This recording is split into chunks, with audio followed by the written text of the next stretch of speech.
కేవలం 1.5 నిమిషంలో 5 వార్తలు చూసేద్దామా? స్వెన్ నెట్వర్క్ సుత్తిగా సుత్తి లేకుండా. భారత రాష్ట్రపతి ద్రౌపది ముర్ము శబరిమల ఆలయాన్ని బుధవారం సందర్శిస్తారు.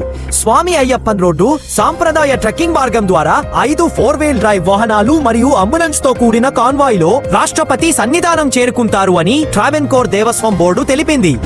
నల్లుల బాధ భరించలేక అమెరికా మన్హట్టన్ లోని గూగుల్ క్యాంపస్ ను తాత్కాలికంగా మూసివేసి యుద్ధ ప్రాతిపదికన నల్లుల నివారణ చేపడుతున్నట్టు గూగుల్ సంస్థ తెలిపింది. తదుపరి ఆదేశాల వరకు ఉద్యోగులను ఇంటి నుంచి పని చేయాలని కోరింది. తెలంగాణ గ్రామీణ ప్రాంత ఆసుపత్రుల్లో హెల్త్ ఏటీఎంలను అందుబాటులోనికి తీసుకురావడానికి ప్రభుత్వం యోచిస్తుంది.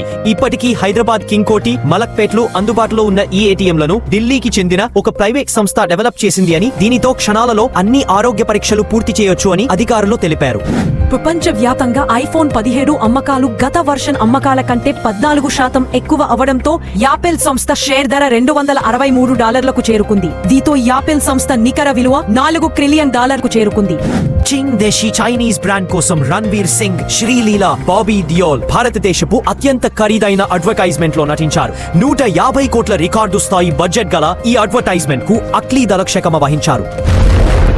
జై హింద్ సార్.